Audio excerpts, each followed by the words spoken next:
We're currently in November, and several months ago, I did what I call shutting down the art operations, which is something that I do every now and then. Like I'll shut it down, and then I go through a documentation and logging period where I document everything that I've done in the practice of late during the productive season, and then I have a more fallow season. Although I'm always creating art every day, and posting it online most days.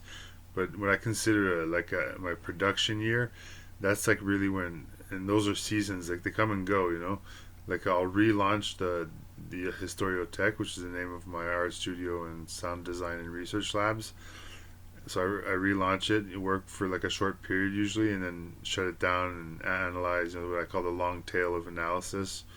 More recently, like last November, I think it was roughly a year ago, I started a productive period that ended up lasting like all the way until at least April or May. Then I shut down. I went on hiatus for a bit. Was still creating, and then anyways, now I'm sort of launching it up again, and it's a new version because I treat the Historiotheque as a kind of cultural software. So I do official releases, semantic versions, and all that. What I want to just talk about quickly is the interdisciplinary art research practice that I've been basically working on for 30 years. I want to say quickly where it came from. I was just painting and writing music and writing poetry and philosophy as a 15-year-old child. I guess as a child, I didn't like envision like a whole interdisciplinary art research practice at the beginning. I was just doing what I liked, following the leads, towards having a sort of half-formed vision of what I wanted, but I was working on like individual works in a series, but it wasn't a full-blown interdisciplinary practice because the interdisciplinarity part, which is important because me, it's all about interdisciplinarity, uh, and what I came to call intermedia and strategic intermedia, which is just it's a network structure, and it's a network of images, sounds, and words. Those are the three different series that are always ongoing, and they interconnect and interrelate in a network fashion, in a distributed fashion. And I call it intermedia because it's interconnected media. It's network media, not just uh, multimedia or like other terms like that. And interdisciplinarity is important because when I say images, sounds, and words, I mean images can be digital images, it can be paintings, collages, montages, photography, digital or analog.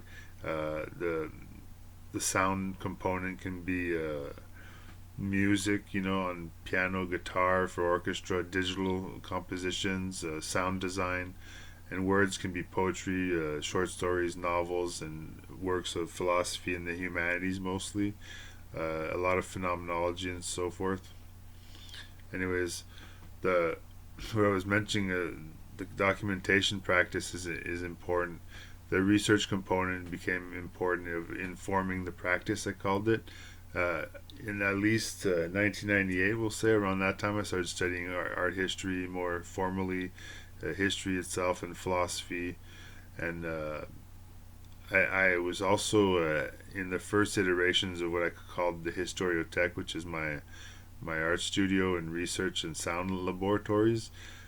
That concept took a while. Like my first real studio was in the garage in my where I was living with my mom and sister, and that was a real. That's where the art operation really started. It became like an actual operation, not just like making a little piece of art here and there for fun when you're 15. I was already like at least almost 20 at the time, or 20, and then it expanded in scale and scope over time until today, where the workspace is super important, and what I call Delta-Workspace is the changing surface, three-dimensional surface of the workspace as it changes over time, and it creates a kind of geology where even if you can see in the back there, my books, they're all stacked, right? Well, things are stacked in my workspace in layers, sedimentary layers, and that it's not just the physical fact of this workspace being structured that way. Uh, the distribution of objects over time in various forms, geological formations. It's not just that; it's that the vision that I have, because that influences my vision as I'm working in the workspace. I'm embodied in that workspace, and it influences the vision that I have for my work. My work is vision based, so I always have a vision of what I'm doing with my own unique complex conceptual schemes. What I mentioned about the documentation is that I try to have distributed logs. We'll call them, like, if I have like a log book on paper and I have one on the computer. I have two computers so that I can have logs on the other computer, on the web, in the cloud, on my desktop, and different logs in my external hard drives and several different locations. And the redundancy is what I wanted to mention, is that it's super important that it's redundant, because you never know when disaster will strike. So you have to have your logs, your documentation in as many places as possible, online and offline. A lot of it is on paper, because I think that's a really reliable format. It can get damaged, but if you put a timestamp every time you write a note or whatever, or a log or a documentation, then if it gets destroyed, and there's only part of it left, chances are that you'll still have timestamps, so you can still reconstruct the timeline. Even if you've lost like 75% of the content, you'll still have a timeline that you can reconstruct, and you lost a lot of it. But if there's enough redundancy, then you get it in the main picture. I try to be very meticulous in my documentation. What I mentioned in a more recent video was the Seasons of the Heart project, which is a secular liturgy, we'll say, with images, sounds, and words that follows the seasons of the heart, I call them. And those can be any sort of sensation or emotion or feeling or movement in your life that has this quality of time, I call it. The qualitative, the quality of time in a qualitative manner is something that we all experience. Every moment is different, and I think that over the course of the year, there's a sort of cycle of the seasons and to me, seasons aren't just like spring and summer and fall and winter, but every state could be its own season. Every moment, and it's also part of. So I create art for each moment. I try to have like as many moments throughout the year, different emotions, different types of season. They could be seasons. They can be seasons. They can be more productive ones. You could have a hot winter and a cold summer or whatever.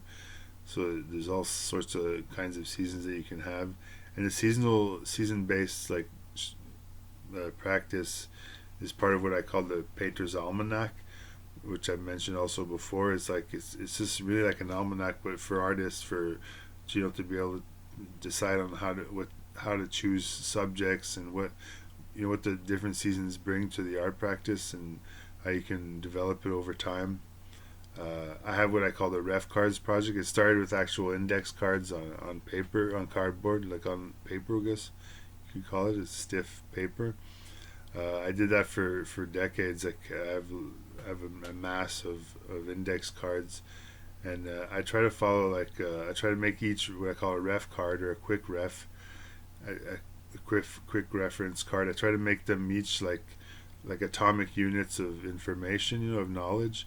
So I can have, right now I'm reading part of this from an index card, and so after that I'll store it in my analog ref card system.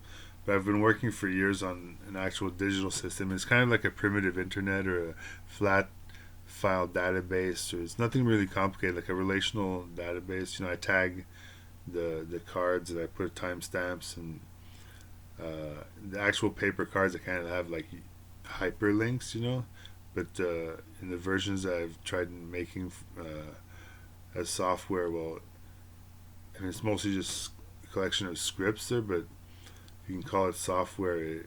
It's supposed to be like the foundation of my entire practice, and one of the most important elements, or in what I call database arts, and I can maybe get into that a little in another video. But I just want to cover those things today. This video's been long enough, and I wish you a happy season.